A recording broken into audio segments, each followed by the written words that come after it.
welcome to another long-awaited episode of the Horror Ghouls. It's been a few minutes since we've spoken with you last, a few If you, short minutes. yeah, sure. If you were just watching like another episode, sure. Yeah, it's been no time at all. Definitely not a whole holiday season or anything like that. It's definitely not a new year, It's definitely not 2026. Don't right? worry about that.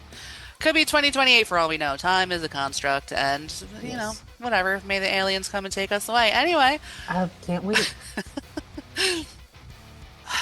E.T. Jesus, help us. So, hope you all are doing well. I didn't write a big fancy introduction this time because what's the point of anything? Just kidding. That's very fatalistic. It definitely was. You know what I did do though is I forgot to give the details once again of the movie that we're talking about, so I'm going to look up Oh, that really quick. that's fine. Uh, That's fine. So I will say this though, Happy New Year because it is a new year and it has been a little bit of time.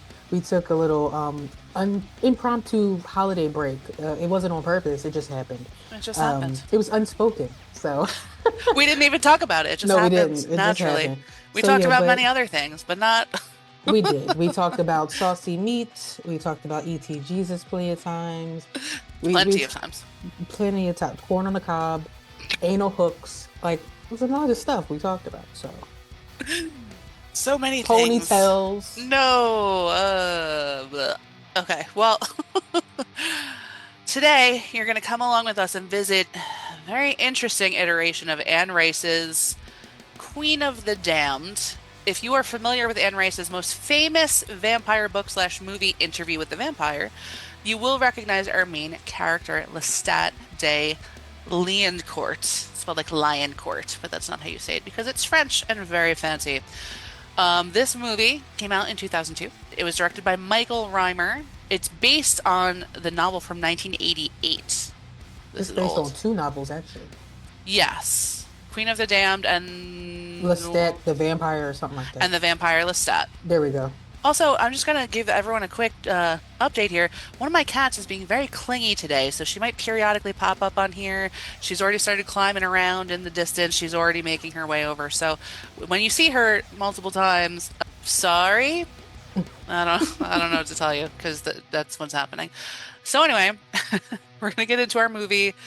Um, Oh dur- wait, before we oh yeah, before we go forward, yeah. I hope you all can hear me because last time we talked, I said that my microphone was in the Mandela effect. It was gone. It was captured So I do have by a new Nelson Mandela. microphone, right? Sorry. Nelson Mandela took my microphone. But Gosh. as you can see, I have a new microphone. I hope you can hear me. So let's hope this works, because if it doesn't, I'm gonna be pissed off in editing. I think you sound And great. That's just well, thank you. I hope so, because I looked at reviews and everybody sounded amazing. But if I don't sound good in editing, I'm gonna put like the angry like devil face over my head the whole entire time for the just whole me, video. the angry devil face. Yes, and I'll have to Okay. beep out too twice now. So Sorry, just three three times. times. Go for three. Yes, the power of three. Okay. The power of three. The power of E.T. Jesus compels you. Mm-hmm. Oh yeah, okay. Was there anything else before we want to get into that? No, no, just go ahead. Great.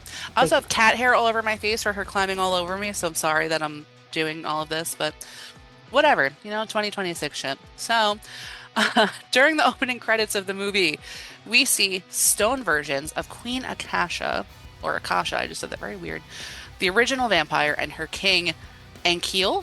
We talked about this before. Okay. I was like, I'm going to butcher his name. They were previously rulers of ancient Egypt. They don't really give this kind of background, so I'm just saying it up front. A fun fact about them is if they die, so do all vampires.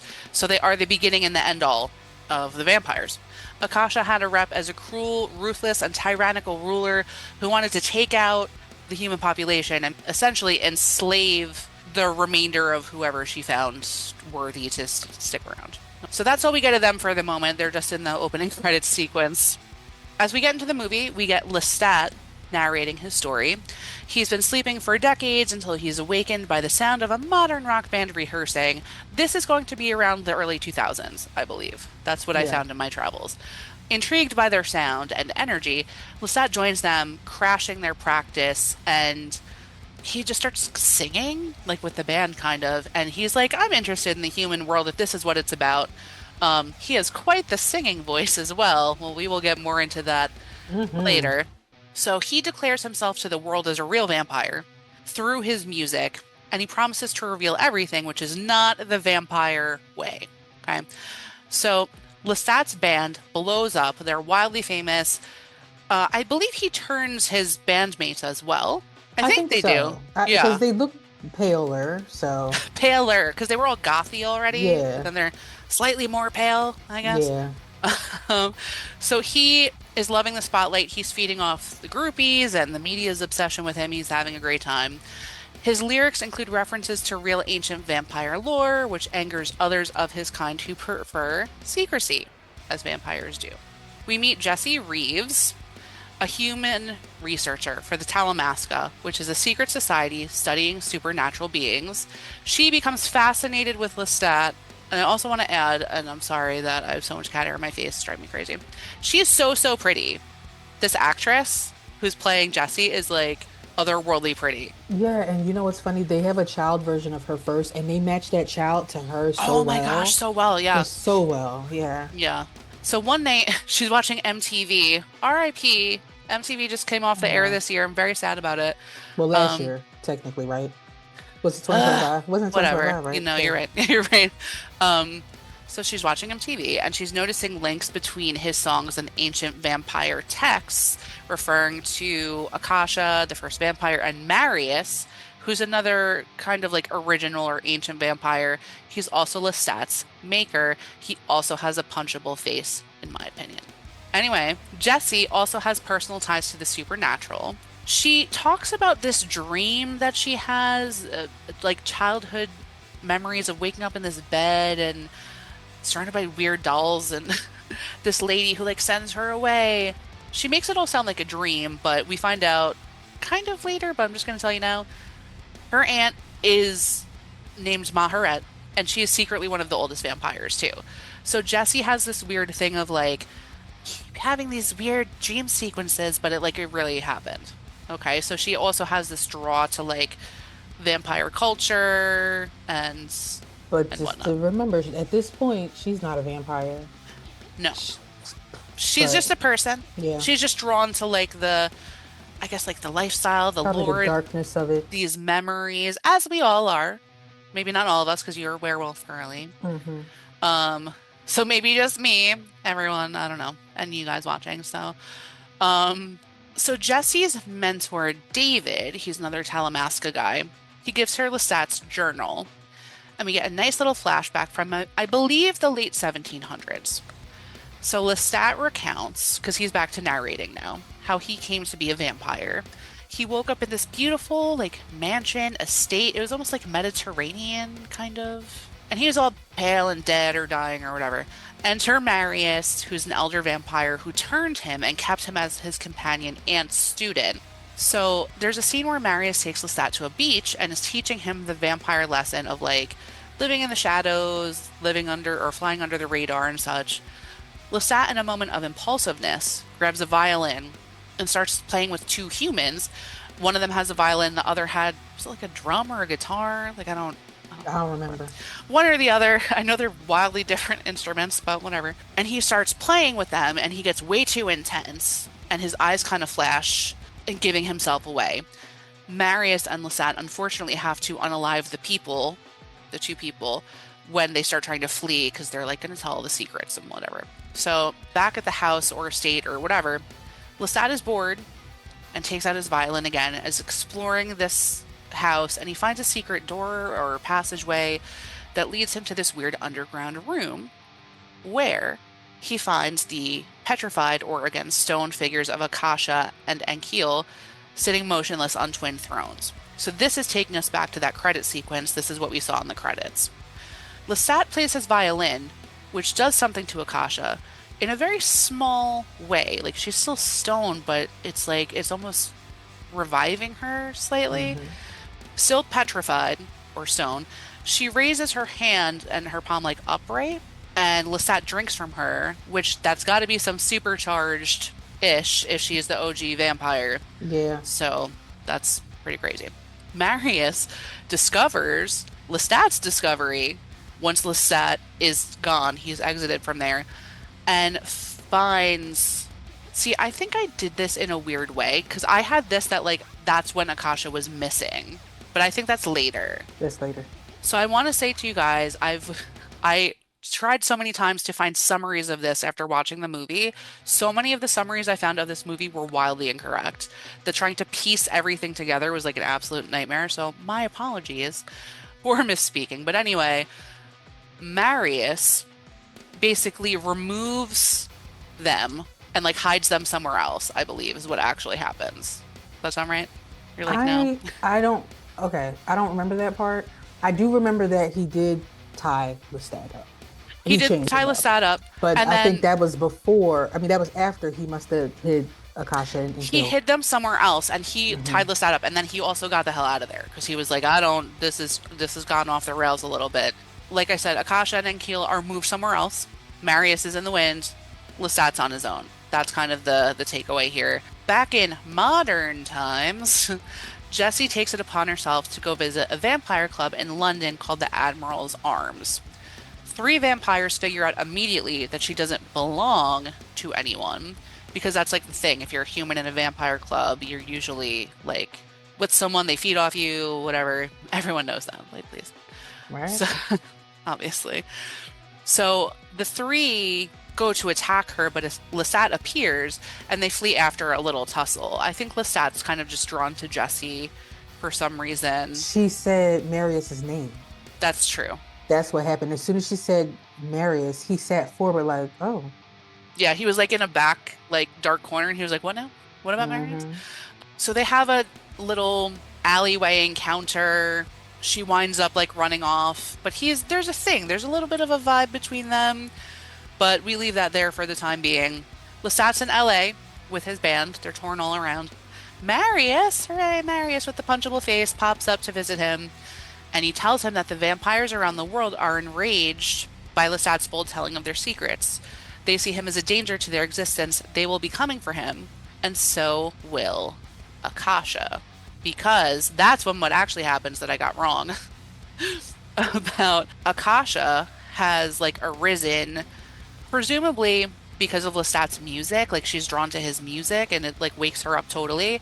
But she decides she's gonna feed off Ankiel and she like rips his throat out and she gets out of there. So she just leaves him half dead or fully dead on his throne, and she's now just out and about. And we don't see her for a little bit, but she's out and about. So Lestat seems aware of this, and he welcomes it in a way. He's very defiant. He's like, let them come, let everyone come, let Akasha come. I don't care, it's fine. So Akasha is pursuing Lestat by his smell and finds herself at the Admiral's arms as well, a little while after he's been gone. The vampires there are intrigued by her. I don't know if they know who she is, Nope. but she is still fully adorned in her ancient Egypt garb, which is beautiful. And she's looking for Lestat, and she's kind of saying so. And they're like, well, we're gonna unalive Lestat. And she's like, is that right?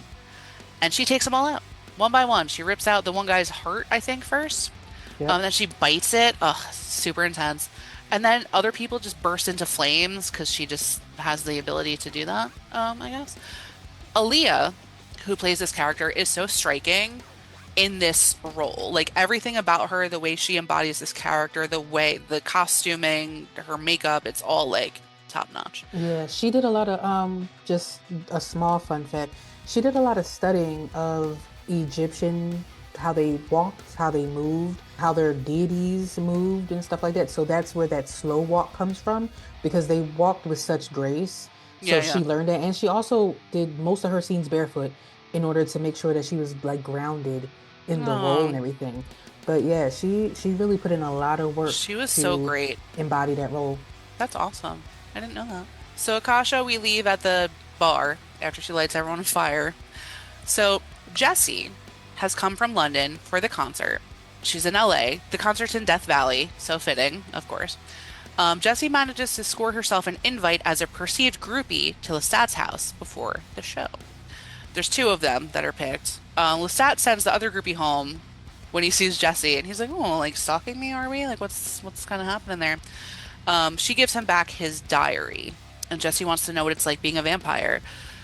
Lestat's amused by her, but he warns her against immortality. At one point, she asks him to turn her, and he like takes her, like he weirdly like flies her to like another location. Some of the effects in this are a little, Bed. yeah. Because that part in particular, you can tell that they're standing still, upright, and there's like a camera sideways to show the effect of them flying. And it was so jarring. Like when I was looking at it, Yeah. I was like, this is weird looking. Even some of the ways that they decided to make the vampires move. Now, this is, you guys, pre-Twilight, pre however they figured out how to do things later. So it's like, it was almost like a weird video game effect that you would get like multiple, like, I don't even Like know they how to were, describe it's this. almost Like, like they were running faster than the speed of light, but not fast like the Flash. So right, it's like they right, were right. running really fast, but you could still see the little ghost things Like behind trail of them. them, There we like go, it, like trail. an old Microsoft computer when you just get like the The blur. mouse, yes. It Like was that's what just it like reminded that. me of. Yeah, that's funny. So at one point, Jesse says to him to like turn me. She's like, turn me, I want to be with you, whatever. Which also, like, you don't even know him. Like, what are you doing? So he's like, all right. And he demonstrates what being a vampire actually is by attacking a human in front of her, which horrifies her completely. And he's like, is this what you want? Does this make you happy? So we kind of then leave it there. And then it's concert time, everyone's favorite time. There's a massive outdoor concert in Death Valley. Jessie goes there. She's just a regular crowd person. She, as she pushes her way to the front, is noticing all the vampires in the crowd because everyone's jumping around, interacting with the music, but everyone else is just like still and staring. When Lestat takes the stage, he sees them too, but again, he's unbothered and seems super defiant. He like smiles, he's kind of like taunting them, he like sneers almost. So I didn't actually write this, but I feel as if it's time to talk about the music a little. So here's the thing about this movie. The soundtrack is great. Jonathan Davis of Korn wrote the majority of the music. The thing that's weird is that for whatever reason, and I think you might have a fact or two about this, Yeah. they decided to use Jonathan Davis's voice as the voice of Lestat. The problem with this, aside from like the dubbing kind of seeming a little weird, is that it does not look like the voice of what would come out of the character at all. And even because I've seen this movie before, a time or two, even way back when I was watching it in the early 2000s, I was like, it seems so strange for this to be the voice that's coming out of this person. Yeah. And it's not that he wasn't like performing it, right? It just seems so wildly unnatural because also Jonathan Davis has a very, Unique. very unique sound, and it's a big sound, and And you can't unsee him you singing. can unsee him, but he has a very particular look. Hmm. Um, but Lestat in this is very like leathery, like almost like glam rock, not like the makeup, not like Twisted Sister, but like almost like Nine Inch Nailsy, I'm gonna say, because he's wearing like a fishnet shirt and like leather Yeah. pants, and I'm just like, this doesn't make sense. So He watching it even this time, I was like, ugh. he makes me feel like he would be in like Stone Temple Pilots or something like that, like Yeah. Nirvana even. I give you that. Nirvana. Um, yeah, so that's the weird thing. This is the most we see him sing. Like we get it a little bit in other scenes, but this is the most he's doing it, Yeah. and it's Well, weird. I will explain it. So, they're using something called ADR, which is automated dialogue replacement, in order to put Jonathan's voice and match it to the stat. Now, why would we call that man Stewart? It The is act, Stewart. his Well, the the actor, actor. his name is Stewart. It Yeah. is. Are you sure? Yes. Oh my God. Oh my God, it is Stewart. I've been typing it a lot, and I didn't realize that it was Stewart. All right, so I got it.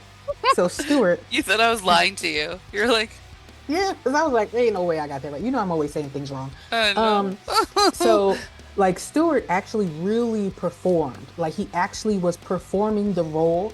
And so when you see him on stage and he's like singing the song, he was actually doing that for the role. Now, for whatever reason, and it might have just been like this was always the plan. And I don't know if Stewart knew this, but they used Jonathan's vocals and put it on, but their ADR is off. it's a mixture of his voice does not match his face. No. The lips are just kind of seem weird because Jonathan is singing in a certain way, and because this wasn't a situation where Stewart heard the music and was lip singing to the music, he sang Right. himself, and then they have to match up the vocals to him singing, which is weird. So the overall performance is very off. But that's what that is. So anytime you see like movies and things like that, they always use ADR. I will say one of the only movies that I think does not use a lot of ADR is Wicked and Wicked for Good because Ariana and Cynthia thank you, Erivo. thank You're you. welcome. Because I was about to say Alphabet and I said, no, I don't want to say that. They sung all their stuff live right then, and they took those recordings and put them on the actual albums and whatnot. And so they just had to clean it up, which you can use ADR for cleaning up, but they did not have to dub over with No. additional vocals. This movie, they did. And a lot of other ones you'll still see that they do because there's echoes, there's a lot of sounds that happen, machines clanging or Right. static or something. So most movies are going to use ADR, but this was Hmm. just a really bad example of it. Yeah, and also it makes sense that it looks weird because he's performing it in the way in which he singed it, which he singed it. Oh my God, what did I just say? But it's like if you were gonna go, because Jonathan Davis is, and I feel like it's weird because everyone calls him JD, so I'm like Jonathan Davis, very formal, but it's like he sings it in a way that has, I can only imagine, more of like a bite than the way that Stewart would have done it. So it's like if you are actually going to lip sync that, you probably would be a little more aggressive about it. But because he Right. didn't know, it just has a whole weird vibe. Like it's very weird and it's terrible. Back to Lestat, he's on stage. Vampires start kind of like shooting out of the audience like the Microsoft 1990s mouse does with that weird flying thing. Yeah. The rest of the band heads backstage, freaking out. And Lestat's like just like gonna fight people on stage. He's cool with it. Marius joins him out of nowhere, seemingly. And as more and more people come up, suddenly Akasha bursts out of the stage. She destroys all the attackers, and she takes Lestat and she flies him away, not unlike he did with Jesse, to her palace on an island. So they just piece up out of there. Um, so once there, Akasha is like being super seductive with Lestat, and she's like, "You're gonna be my king now, and we're gonna cleanse the world by destroying most of humanity, and we're just gonna leave the people I want." So listen, she's beautiful, she is powerful, and he's into that. But in the daylight, he sees that she has unalived hundreds of people. They're in the yard of like this palace. They're on the beach, like whatever. And he's like, so you want to rule over a kingdom of corpses? Like that's like your idea. And She's like, she's, yeah, yeah, she's basically like, as a duh. matter of fact, I do. Yes. So Maharet, we're going to go all the way back now. So that remember Jesse's aunt and several ancient vampires, including Marius, gather secretly at the place that Jesse dreamed of. It's a real place. It's like a cool kind of ancient home that's like in a mountain. It looks like a really cool place to live. They plan to stop Akasha. So Jessie, she has been brought in. She's now part of the circle. She learns the truth. This is where she actually learns the truth about her vampire heritage, and that Maharet is not just her aunt, but she's been protecting the bloodline for centuries. So she's like a great, great, great, great, super great, a million times great aunt. So they're plotting and planning in this cool little mountain hideaway. And Akasha brings Lestat to confront the group of vampires plotting against her. So she's like, "You all are going to join me, or you're going to die." And they said, "Well, then I guess we're all going to die because none of us are joining you." This provokes her rage. Akasha orders Lestat to kill Jesse to prove his loyalty and like kind of horrify the others. He feeds on her, seemingly unaliving her, and leaves her on the floor.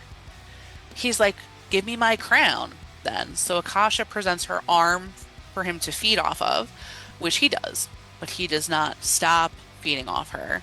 And he looks at the others, and they take that as a sign and join him, attempting to drain Akasha of her blood.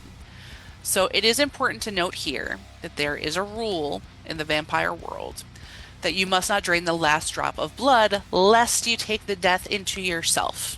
You will also perish. Okay. So as Akasha's power wanes, Lestat is like ready to finish the job and like get rid of her, but Maharet actually stops in and does so because I guess she's like, I've been doing this long enough. Lestat's still kind of young by comparison, whatever. So she finishes it. Akasha crumbles to dust, ending her reign. Maharet turns to stone where she stands. In I this, think that's I think that's why she did it though, because she knew in order because if you kill Akasha, all the vampires die because she's the mother of all vampires. And so I think that there had to be another ancient one to be able hmm to really just take on that role of just being sure. encapsulated to keep all the rest of the I about to say dinosaurs, all the rest of the vampires. All the rest of the dinosaurs will live because. Keeping all the rest of the vampires alive because I feel like I'm just I'm assuming, but sorry. I think like when she took that last drop of Tyrannosaurus Rex blood, when she took that last drop though, I think that's what transferred that like that mother of all. Now I was gonna say mother of dragons. Everybody's here, okay? She's just transferring that the power over to Long live the Maharet. dinosaurs, mother of dragons, fourth of her Yes, name. Yes. yes. You're like, everyone's here. E.T. Jesus, come on down. That You're the makes a lot next of sense, contestant on The though. Price is Right. Yeah. It's interesting, though, because, like, I think in my reading and research of this, I think that's something that's explained in the book. They do not explain it in the movie at all, right? But it makes sense. So we like that. We like clarity. Yeah. Going back to Jessie, she was fatally wounded during this confrontation because Lestat made it look like she was dead. She was gone. He made it look like she was gone. So Lestat actually saves her by turning into a vampire. You can see him like feeding her his blood. Um, so then we flash forward a little bit, and Jesse and Lestat pay David a visit to return Lestat's journal. But Jesse is clearly a creature of the night now. I almost said lady of the night. Not exactly the She's same the queen thing. of the night. I've been waiting to say that. I started laughing about it in the very beginning when you first started talking because I immediately heard "I want to think that you want that this could be nice." Yeah, I'm sorry. Every time I think of this movie, I think of Whitney Houston singing Queen of the Night from The So, Bodyguard. can I So tell you something very funny? When I was getting ready before, I was just playing that song on my Alexa. I don't want to say her name loud because she'll know and she'll start playing it really loud. and Um, everybody else's house will start playing it too. everyone's play Queen of the Night by Whitney Houston. You gave me an idea and I had an intrusive thought that to run with it. Oh, I can't hear it, but that's I can hear it. fine. Wait. We It's can't starting. we I can't wish you hear guys it could hear it. though. It's Okay, wait. fine. Wait. Hold on. Hold on, because I have to tell her to shut up. Okay. Sorry. Because, like, I wouldn't have been able to concentrate with that blasting in the background because the volume's all the way up. Yeah, no. That's very funny. Anyway, because I'm the queen of the night. Okay. So, Jessie, now in her vampire form, and you could tell that because she's just a little more pale and a little bit darker eye makeup. And And she's that's, calmer walking. Like her she does. demeanor, because before she seemed, I'm not gonna say skittish, but she seemed human. Like she had the human affect, like, we're like, right? And that just came out. I didn't mean Why, it. I wasn't why is that the thing? Who's walking around doing that? I'm certainly not. I don't know. But anyway, she was doing all that, but then she came in and she was like, "Hello, David. Would would you like to become a vampire tonight?" Well, that's quite a change from what you did before. Yeah. She's like, "Hello, David." That's amazing. Okay, all right. Well, trying to compose myself. I'm doing my ET Jesus Yes. prayer. Okay. Whew. So she does. She does say basically like, "Hello, David." Very like calm and chill. Um, and David's like, "What's it like? What's being a vampire like?" And she's like, "Do you want to find out?" And he's like, "No, no, that's okay. I'm too old." And he's not. He's still cute. He could be cute forevermore. That's fine. Um, and they leave and they slip out. And what's funny to me about this is that Marius slips in. And we didn't talk about this before, but David, his pursuit in the Talamasca has always been researching Marius. Like he's very interested in Marius. So I think it's funny that Marius is like, I'm gonna drop in on him too and say what's up. Well, this is also a funny part earlier because we didn't mention it, but David goes to the concert too, Right. because he's trying to find Jesse. And in the crowd of everybody, Marius pops up in front of David and was like, "What's up, David? Yeah, he's like, I'll "Hello, catch, David." right? Hello, David. I'll catch you later." He's like, I'll catch you later. Just doing vampire turkey calls like Right. in the middle of Death Valley. Right. So he's like there and then he disappears and David is stuck on stupid. He's just like, "Oh shit. Oh Yeah. shit." Well, he's like scared, but I don't think Marius means him any harm. I think he's just like fucking with him a little bit. No, Like, I feel like when Marius went in there, he was going in there to go get him another play toy because this is what happened with Lestat. And oh now yeah. Lestat is no longer like, his son, Yeah. basically. He's He's gonna like, go find "I'm him another bored." son. Yeah. That's really funny. But yeah. I mean, I want to go to horror cons and I want it to be just a thing where everyone turkey calls to each other at the horror con. Like you can't find your friend across the room and you just hear that across the room and you're like, "Oh, there's my friend." Oh, okay. Yes, and you also have to have the butterfly net from SpongeBob, and you have to lean back like he did and go. "La, la, la, la, la, la." So that is the prerequisite for doing that at a horror con. I'm so happy that this is part of it. Genuinely thrilled. Um, so there's only one more thing to say really about this movie, and as the film closes, Jesse and Lestat walk into the night together, immortals, holding hands, but it shows everyone else around them walking very fast. So I don't know if that's meant to show like the passage of time or just like how slow they walk. I wasn't sure like the exact. I almost feel Um, like it was showing how fast they were walking, but it seemed slow to them. yeah, Because, the rest of the world is kind of moving slower than them. But in order to show them, they they had had to to slow it slow down. them down. Yeah. Yeah, it could be that too. That makes sense. So yeah, that's the end of the movie. How do you like that? There you go. That's it. It's over. Ta-da! Um, that's the end of The Queen of the Night by Whitney Houston. Yes. You have So, some fun facts you'd like to share? sure, we can do fun facts now. No, no. Like huffing a candle. That's fine. It's delicious. It is delicious. I don't think you're supposed to eat them, but No, but the scent could be delicious. So, here are our fun facts. fun Um, facts. the box office and the budget. So, the budget for this was $35 million. Domestically, they made 30 million, and worldwide, they made 45 million. And it did open number one in the US box office in February of 2002. However, this movie is considered a financial flop because after marketing and everything, they barely broke even. And we know in order to be a blockbuster, you have to like do twice or three times the amount of your budget. Hmm. So they did not do very well at all. Now, critics hated this movie. They gave it 17% on Rotten Tomatoes, 30 out of 100 on Metacritic. And a lot of their consensus was it's a disjointed narrative, it's rushed mythology. It was more style over an actual storyline and substance. Hmm. And it had a heavy reliance on the soundtrack in order to carry the emotions through the movie. And so they really didn't like it.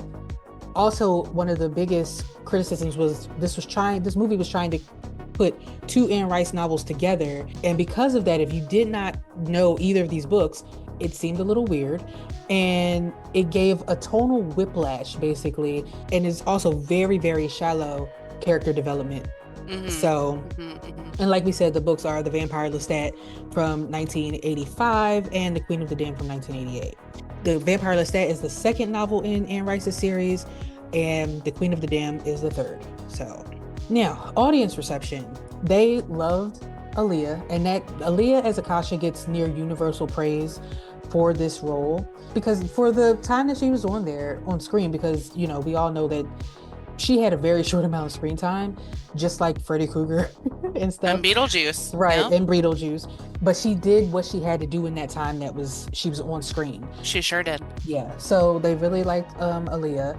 They also love the soundtrack and the concert scenes. Hmm. And a lot of people love that it had a goth and nu metal aesthetic, and that kind of just like made the sound of the 2000s. Yeah, yeah. But what they hated was that Everything else. right, the plot was confusing, and if you didn't read the books, they didn't know what the hell's going on. The ending was too abrupt. It just seemed like there was no climax and it just ended. And they said they had very underdeveloped supporting vampires. So you didn't know who these people were, you didn't care. It's like, honestly, the whole clan of vampires with Maharet, you really don't know who they are They at only all. named Maharet and Marius, and then there Right. was like an old, like indigenous guy, and then there was like a lady who looked like she was of Indian descent. She was wearing like a sari kind of, Yeah. and then there was just like a A weird blonde boy. blonde guy that looked kind of like Miss Piggy in human form for some reason. Lord.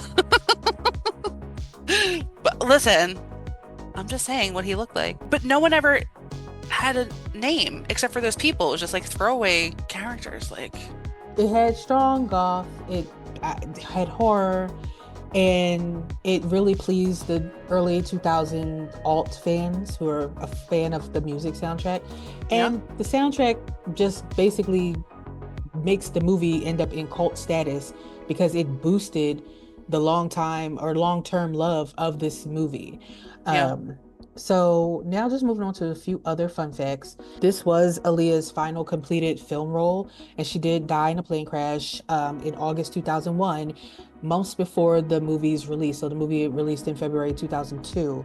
A lot of the scenes that she did were kept exactly as they were out of respect. There were things that she may have needed to re-record, but they did not do that. They did not use any CGI or reshoots with her character for respect purposes. And like I said earlier, she studied Egyptian iconography and royal posture in order to play Akasha with the stillness, the slow walk, and Mm. eye contact is a part of it too. And that's all very intentional because they stared into your eyes in order to demand respect. Now, Anne Rice, who was not a fan of this book, I'm not book, she's not a fan of this movie, Not a fan of her own book. right? Mm-mm, no. She praised Aaliyah and said Aaliyah is exactly who she imagined Akasha to be. Oh. And she gave her extremely high praise, especially since, of course, she does not like the movie. The soundtrack, like we said, is the backbone of this movie. Jonathan Davis wrote and recorded all of Lestat's vocals. Davis also wanted to tour as Lestat, but was blocked by Korn's label. So Korn was like, the label for Korn was like, nah, you can't do that. Yeah. Which would have been interesting if he Well, was he touring as usually Lestat. did everything like with corn, so it would have been like controversial for him to break away in that way. Yeah, I could have seen that being like a little. It'd have been cool. It would Since have he been did cool all the though. songs for it, he wrote all the songs and he performed them. Yeah, but they're like, So, "What's good for the band, dude? Like, just right, play it as corn, whatever." Anyway, they could whatever, have. it's fine. But the soundtrack actually sold way better than the movie did, Hmm. which is iconic for that a soundtrack. It really is like a crazy, crazy mesh of people. Like there was Disturbed on there, which is a song that I automatically recognized. Um, Yeah, down with the Papa, sickness. yes, love that song. Papa Roach, Tricky, Marilyn Manson, just to name a few people who were, or groups or whatever that were on that soundtrack. Honestly, Hmm. there's so many. So I still listen to this playlist. Um, Deftones, Change is a very Yes, like iconic song. Chester Bennington was on here. May he also rest in peace. yes. We had a little Papa Roach, we had a little Godhead, but Static X wrote the song Cold, which is Hmm. a prominent song in this. Like you said, Tricky. Oh, did you hear that's the song from 13 Ghosts? Yeah, Yes, when yeah. she walked into the bar, I was like, oh, this is a song from 13 Ghosts. Anyway, sorry, I just remembered that right now. Go on. So yeah, fans, like I said, this is a defining album of the early 2000s, Yeah, and it just basically smells like Teen Spirit, okay? It's giving everybody it their positively vibes. reeks of Right, Teen Spirit. of course. Now, Anne Rice, she was initially involved with this whole production, but then she publicly distanced herself from the finished film. Mm, And there were some major lore changes between the book and the movie. Lestat becomes famous immediately instead of there being a gradual build. mhm. Akasha is far more overly violent than she is in the book. The vampire mythology is simplified just to speed the movie along. And Rice, like I said, only reason she came back and said the movie was half decent was because of Aaliyah. Right. Now, We got to talk about Stewart because Stewart is interesting. Okay, Stewart. Stewart, aka Lestat. So he replaced Tom Cruise. If you saw Interview with the Vampire, which came out prior, he replaced Tom Cruise as Lestat. Tom Cruise said, "I don't want to do this anymore," so they had to find somebody else. And Can I just say one thing? yes, I'm so sorry because no, no, go ahead. I read that on the wiki today, and I was like, I cannot, in my wildest imagination, imagine Tom Cruise playing this part in this movie. Not Yeah, what? and that's part of the problem. But also, wouldn't he have been really old by the time that I mean, listen, they probably would have made him. 2002? They probably would have made him look more beautiful because what did they come out to? 1992 or something like that What, the for original? Interview with the Vampire, or Uh, 94 or something, I something think like so. that. But it came out in 2002. It came out, Right, this came out in 2002, but that's not that many years difference if it was I guess, and he 1994. does age very well because he's probably also a vampire already. Right, I'm about to say he's 60 right now. He still looks like he's like in his 40s. He's So 63. yeah. Yeah, okay. All right. I'm with you. So people were really like didn't feel good about this switch. Now, Anne Rice initially approved of Townsend replacing Tom Cruise Hmm. um, before the film was released, and she didn't say anything else about him, but she did approve of him. Okay. And the thing was, people were kind of annoyed by the fact that Tom Cruise's Lestat and this Lestat were so different. It Hmm. it seemed like we were not watching the same character because he was coming. This Lestat came off as a rocker. He came off as very flashy and arrogant, whereas the other Lestat is like an aristocrat. He's very Right. proper, and even like through time, he still maintained that same energy. So it's just like, well, why, if he was asleep for all these hundreds of years, would he wake up to rock metal bands or whatever and decide, you know what, that's who I'm gonna be now?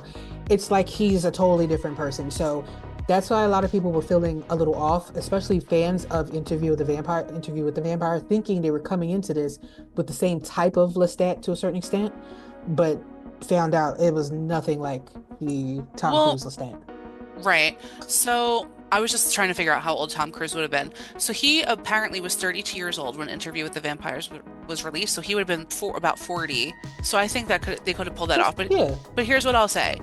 So that storyline about Lestat going on to be a rocker is not a deviation from the book. I don't know how they do it. I know you said it's like slower. it's supposed to be really gradual. Yeah. Yes, but here's what I will say as well. We might talk about this in an upcoming After Dark, TBD. But so the Interview with the Vampire series, which they're working on, there's already 2 seasons of it. The third season is about Lestat being a rock star. Like it's this similar thing.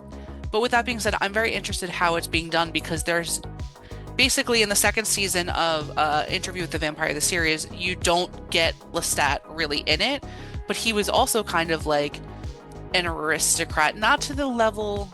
Tom Cruise's was a little more like Hoity. yeah, like I don't want to say almost like a little flamboyant in a Yeah. way. Yeah. Well, which is funny, I guess, for me to say because Lestat in the series is like full out like everything. Like he loves everyone, every sex. Like he's into everyone. But Tom Cruise's was a little more flamboyant versus like the other Lestat, who I can't think of the actor's name right now, and I'm sorry, I'm doing him injustice. Gives a little bit of a different vibe. So I'm interested to see, but I can see how that's confusing, but that's also still the storyline. So I'm just like, Well, I if it mean, was for done better, people, would people have liked it? Like, I don't know. I think so. But again, this is a problem because if you didn't read the books, you did not know that that was a natural progression. Right. So going from, I have not read the books. So as someone who has not read the books, looking at this, it looks like two separate characters. It does not look like that's the progression, and they don't explain it. You go from seeing Lestat as a like general in an army when he first Right. gets turned by Marius to him waking up as a rocker. They don't give you any of that aristocrat stuff at all, really. And Right. so you just see him in his form as of current day. Um, so yeah, if they had shown a gradual progression, like even in his diary, you could have easily showed that progression. Like Yeah. even in flashes, like after I was turned and Marius left, I went through this era and this era, and they could show him in the different eras, and then show him waking up in this era and deciding, you know what, I like this rock music, and I'm tired of being in the shadows, because they could have showed him in the shadows all those I'm other tired of times, being in the shadows, right? right? No, that makes sense. So yeah, Um, that's interesting. yeah. I'm gonna just show you also. Maybe you put this in the episode, maybe you know. I'm gonna show you what our new Lestat looks like as a rock star, and he looks fantastic. So, Oh, yep. I will certainly find this You're picture. like, I will put this picture in there, yeah. I will look for that picture. Yes. Um, And this is a great I Lestat. I hate to say I like him better than the Tom Cruise Lestat. Um, I was going to say he gives me a mesh of Tom Cruise and Townsend together, like Stewart. It's like a blend of the two aesthetics to me. yes. And the actor's name is Sam Reed, by the way. Just because Okay. I felt bad leaving him out. Anyway, continue. Sorry. No, no. Stewart also hated this movie. He was very unhappy with the studio's interference with the movie, the script changes that were made last minute, and the final editing and the cutting of the character death, because apparently there was much more character development in this movie, but it was all cut out for time and whatever changes the studio wants to make. Because if you guys don't know, you could make a whole movie, you could have it edited, and then you send like this raw copy to the producers into the studio, and then they, who are not professionals, make all types of like change this, Right, change right. that. We want to see this, because they're thinking about what's going to make money and not what makes a good movie. So yeah, you can have a lot of stuff that you think is really good in the movie get cut because the producers are like, we're not going to put this out if you don't change this. Right. So yeah, so he called the experience very frustrating, and he definitely implied that the film hurt his career momentum rather than helping it. And I will Oops. say this one little tidbit that I was like, get the hell out of here. Uh-uh. He, if you are a Lord of the Rings fan like I am, he tried out for the role of Aragorn, which is played by Viggo Mortensen in the movie. Right. And he actually started filming it. He was dressed as Aragorn and everything. And the director said, you know what? You're too young. You Oh can't fit this no. role. And so they fired him, and then they found Viggo Mortensen, which, if you look at the difference between Stewart and Viggo Mortensen, Viggo is definitely much older and much more mature looking.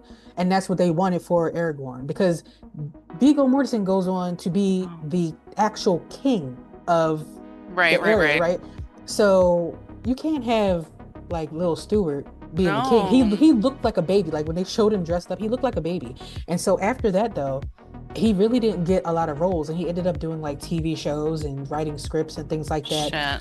Shit. So yeah, but he really thinks that this movie definitely hurt his career, since he tried out for this like right after Queen of the Damned. Yeah, I'm just taking a look at his filmography and I'm not seeing anything. Well, I don't know if you said this or I read it while you were saying it. So he was in the League of Extraordinary Gentlemen. Yeah, But yeah, he that's had some roles, but yeah, but not like a big mm-mm. then like Head in the Clown, The Best Man. That sounds like a rom-com. Aeon Flux. I remember hearing about that, but Eon Chaos Flux. Theory. Yeah, You yeah. said, oh, I loved Eon Flux. Oh, okay. Yeah. Christmas at Castle Heart. That sounds like a Hallmark movie. Mm-hmm.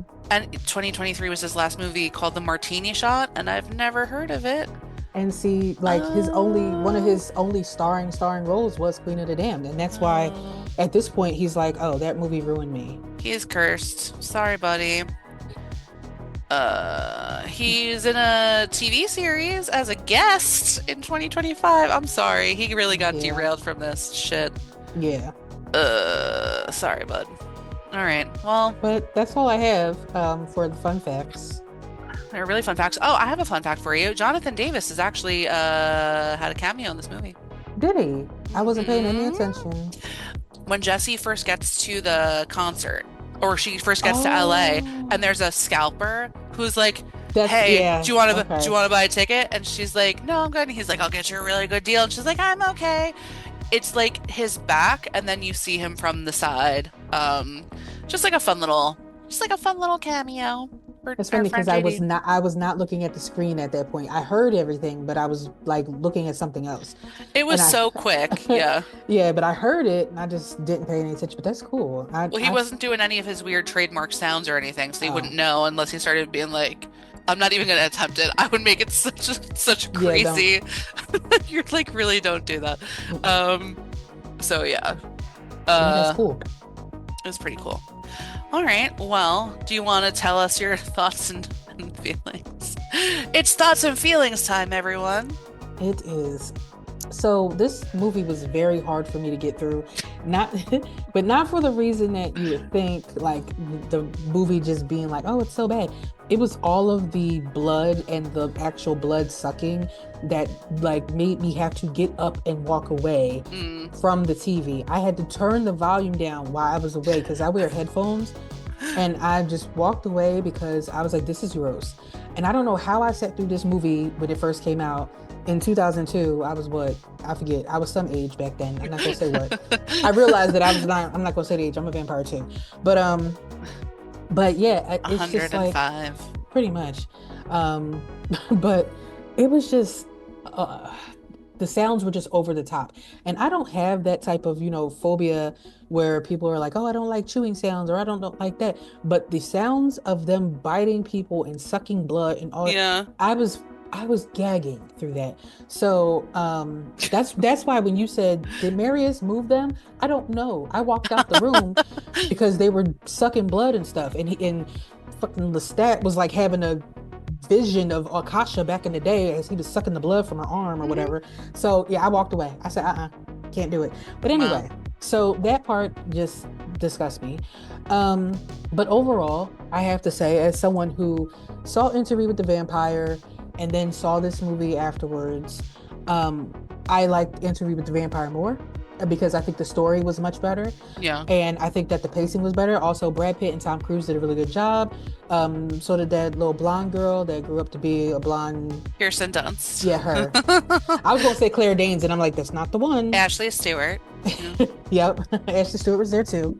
Um, Yeah.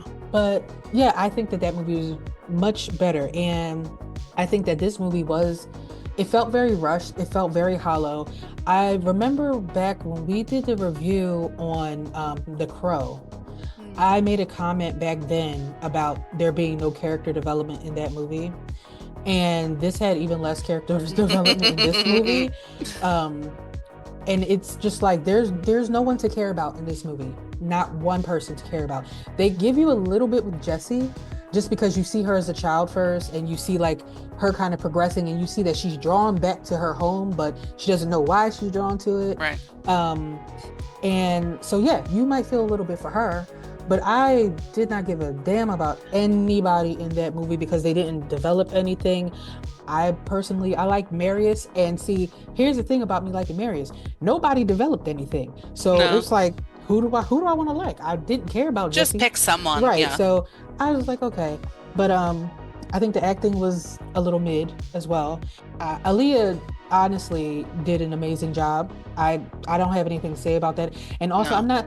A lot of people are like, oh, you're just saying that because she's dead. I'm not saying that because she's dead. Okay, I'm Mm-mm. saying because if she was bad, I don't care if she's dead. I'm going to say it was bad. I mean, you know, like you being dead doesn't change an opinion. No. It's I'm with just, you. it's an opinion. And so, but I think she did a really good job. And I honestly think that um she's one of the best actresses in this movie. She carried the parts that she was in, and she commanded the screen when she was in those scenes. Absolutely. And if there needed to be reshoots, I couldn't tell. Like, I don't know like what little issues could have come up where they would have wanted her to reshoot something. I couldn't tell. But I think that honestly, Stewart, I think he did a good job as this character of Lestat. If I didn't know any other Lestat and I saw him, I'd be like, oh, okay. But he wasn't the best actor, but he was decent as Lestat. There Right. were times when he was just unbelievable.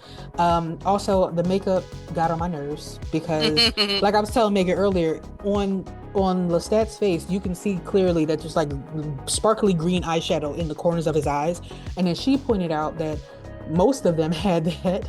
They did, but just everyone had different skin tones, so it was like Right. on some people it wasn't as apparent as others. Interesting choice. Interesting Yeah. choice. Yeah. So I mean, I wasn't really a fan of that. And then like just overall, the whole story, it was rushed. It didn't make sense. The climax was mid, and it's like you go from having a fist fight on a stage to sex in a pool of roses to let's get our revenge. Oh, and I do want to say this because I didn't know this. Mm, Has anybody ever wondered how the hell Akasha knew that they were plotting on her? Because no one told her that, right? Well, in the book, she's a fucking mind reader. So she can read minds. So that's how she yeah. knew. But they don't Small tell you that. detail.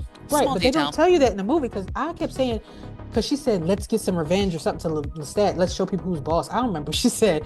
But I was like, how does she know that? Like, how does she know that they were meeting? How does she know where to go? Like, Right.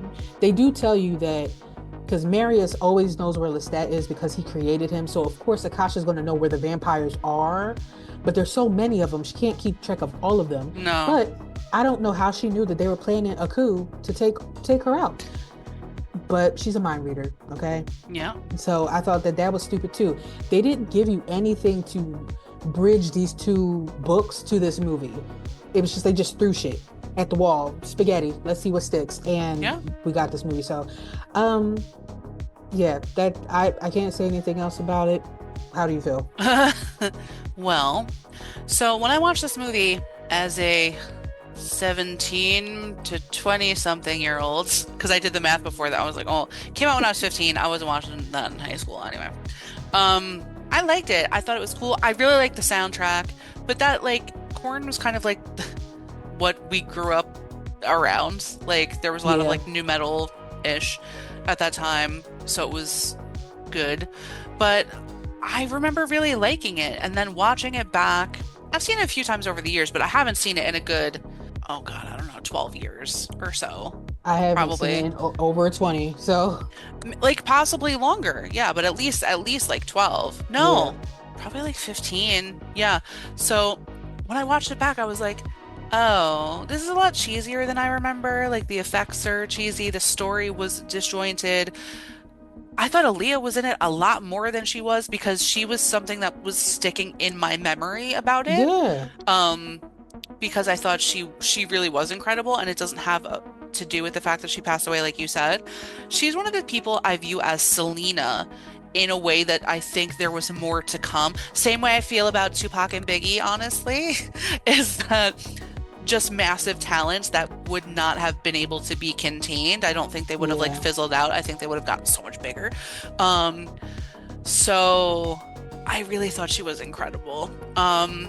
I think she had a lot more to do. So I don't think it's anything with yeah, that. Stewart didn't really do.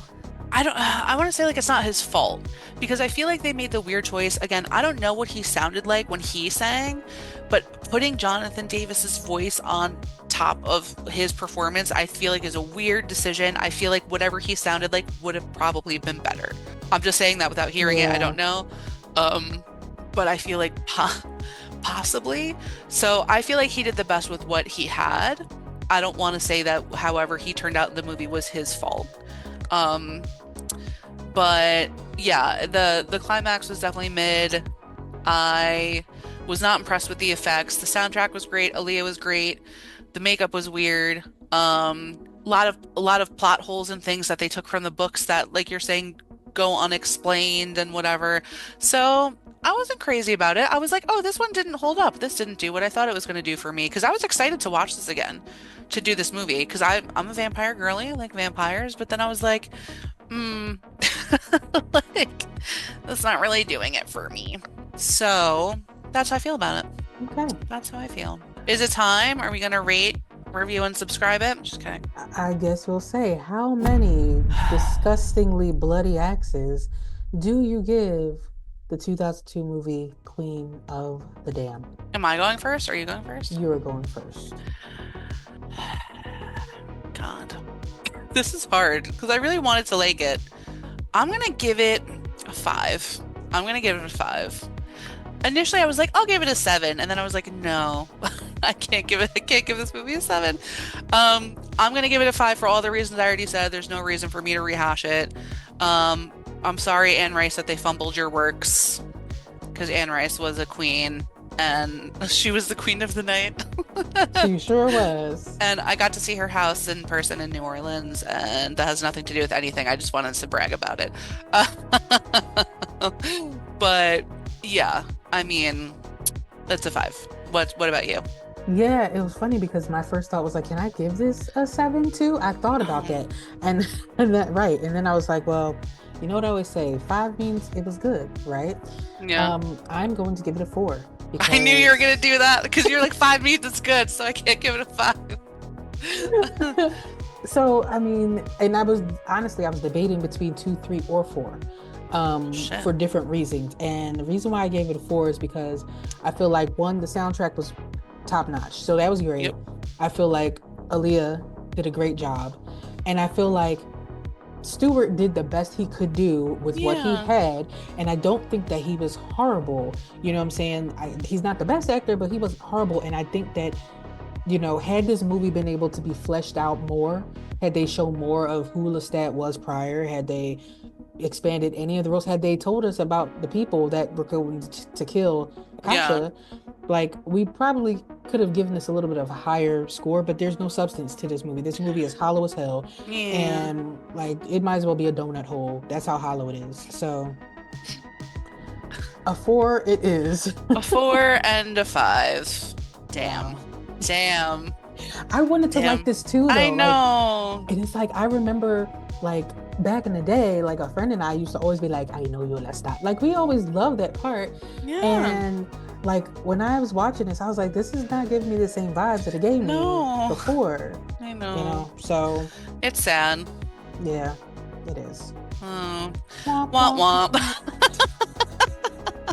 Damn. Wow, a dual womp womp. That Mhm. really means something. That really means something. Damn. Yeah, damn indeed. So that sucks. Sorry. Sorry everyone involved. But I will say we're getting a redemption in the series where they might actually do this the right way because so far the Interview with the Vampire TV show has been amazing and I highly recommend it. I know I've probably said that before. They do the way that they're doing the series, I'll just say really quick because like we might talk about this in a future episode. They start at the beginning. They start in the Interview with the Vampire era, right? Whatever time frame that is. And they show, how Louis met Lestat. Louis would have been the Brad Pitt character. Yes. And where they go from there. And it's like very 1800s New Orleans. And then it goes from there to the next stage. And Louis goes to Europe. And then Lestat becomes a rock star in like the 70s or something. Like it's progressive and it's the same actor. So there's no like shell shock Yeah. either about like what the hell is happening? Who is this now? Like what's going on? So maybe they could do it right for us. Maybe they can. Perhaps. And also Sam looks nice. Yeah. I'm not trying to oversell Sam. He looks fine. You guys will see the picture of him and be like, she's holding back a little bit. I might be holding back a little bit. He might be a very He beautiful man. he's an attractive looking guy. Is He he my might cup of be. tea? No. I would need a fat vampire. Have you ever seen a fat? I've never seen a fat vampire. Well, they're I've never seen dead. one. But they can still be fat. Could they be? They're only They, eating blood, drinking blood. Like, but like if they died fat, don't they just stay the same way? well, maybe they also body shame in the vampire community, so they aren't making fat vampires. I Maybe mean, that they're if you like think of, they're not beautiful enough, which is not okay. I was We gonna need say that, like if you, inclusive vampire community. I was gonna say like if you remember in Interview with the Vampire, like as soon as they turn little Claire Danes, what's that girl's name? Kristen Stewart. Kirsten, Whatever. Kristen Stewart. Wrong vampire movie. When they turn little Kristen Stewart. Kirsten Dunst. Once they turned her, she became very pretty. A little brat, but very, very Well, pretty. she had been a poor ragamuffin before, and she was all Right, dirty and shit. So money will right, make you look nice. I'm just right. saying. So perhaps when they turn a fat person into They get a skinny? vampire, perhaps. I That's mean, still body shaming. Why I can't they was, be fat? I would still want them to like turn around and like still have like sparkling sweat dripping down and stuff like that. But it would I can't. sparkle so beautifully. I can't do a sparkly vampire. I'm sorry. I can't do Not, it. I mean, not that sparkly, but I'm just talking about like just the sweat on their brow because if you're heavy, you sweat a lot. So just sweat, it should just like just sparkle. That is their thing. Like the Still getting eye, winded, walking around like, they, wow. they can't fly because they're too heavy. That's a shame. Listen, they're gonna be like, oh, it's fat phobic, bitch. I'm fat. I can't be phobic of how I look. This is the curvy girls club, okay? Right, right. So I can say whatever I want. I don't We care could if you say think it's fat fat, we could phobic. say Alright. curvy, we could say fluffy. I like to say fluffy. I like to say obese or rotund. Okay. Or I like to say that's a huge bitch. Like, so that's a big bitch. So if you know what that's from. Oh my God, I love that part in that movie where he's like, just you don't see anybody. There's somebody in the background like, that's a big bitch. Like, the fuck? Oh God. All right, well, I think that's a good enough place as any, so to leave it. Oh, shit. Hold on. What's happening? Did you find another bug? I see. I was getting ready to say something smart. I was getting ready to say at the end of this closer, I'm just gonna be like, "This is a huge bitch," but I'm like, "Don't say that." And I started to choke, so I'm like, "Yeah, no, can't do that. Oh Can't do God. that." So We're really going off the rails at the end here. yeah, I can only imagine what an After Dark episode will be like. So Yeah. yeah. Oh, Good hold on stuff. again. Everything's fine. Please excuse this interruption. Right, trying to get that frog out of my throat now. But yeah, so just before we completely close out here, I think we're trying to get back on a more regular schedule. I know prior in the bulk of 2025 up till summertime, we were doing like one a week. We're not going to be doing one a week for a little while. There's a lot going on between traveling and work and concerts and other things And that are other thing happening and other things, yeah. and other things that are happening. So we are trying to do, I'm thinking maybe at least, twice a month, maybe more than that. But you'll at least get something every other week. If so, and we're going to try to do it in our same format. The last episode was an After Dark. This one is going to be the episode you're seeing now, obviously. An episode after this will be another After Dark. So You're there you welcome, go. everyone. You're welcome. You're welcome. So yeah, that's all I wanted to say. Just keeping you in the loop. Indeed, indeed. I'm even going to tell y'all what my next movie is, and this is going to remind me in case I forget when I'm editing this. So, I'm scared. I don't remember what it is. it's the original Alien movie. Oh, right. Yeah. Okay. I knew that. So, yeah. I know this movie and I like that series. So, I'm looking forward to getting into that because, I want to go home with E.T. Not that E.T., but any other extraterrestrial. No, I wanna really, go home. T. Nope, not him. Not anybody but him. But yeah. I want you to do an escape room that's just E.T. Listen, if it was ET and Jesus in there, I'm done. I'm done. I'm just leaving. You're running I, away from ET waddling after you, and then I'm Jesus pops out of somewhere. Oh my God. I'm just gonna sit in the corner with my knees to my chest. Well, Crying. my knees to my gut because again, I'm rotund. So I'm just gonna sit there with my knees to my gut, and I'll be like, I can't look at this. I can't look at this. That And was if me it's going through the haunt. Remember in October, the first haunt I went through, where I was just like, nope, I don't want to. Nope. yeah, Yep, same shit. yeah. Same shit. But yeah, so that's the next movie. Also, there is a Friday the 13th in February. So get ready for Friday the 13th Part 3. Okay? I was like,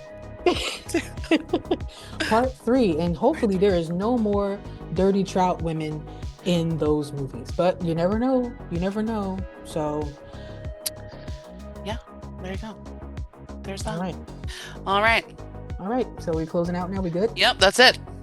So that will bring us to the end of this episode. Thank you, Flesh Puppets, for venturing into the dark shadows of the spectacle that is Queen of the Damned. But we need to know, do you see this movie as a chaotic vampire storm or as a timeless gothic gem haunted by its music, mood, and the ever wonderful Akasha? Let us know down below. You know what we think. It's a dumpster fire, but it has a great soundtrack. Sure does.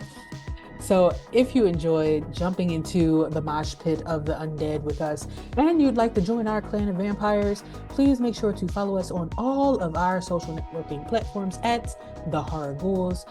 And please like, subscribe, and click the notification bell to know when we upload new videos.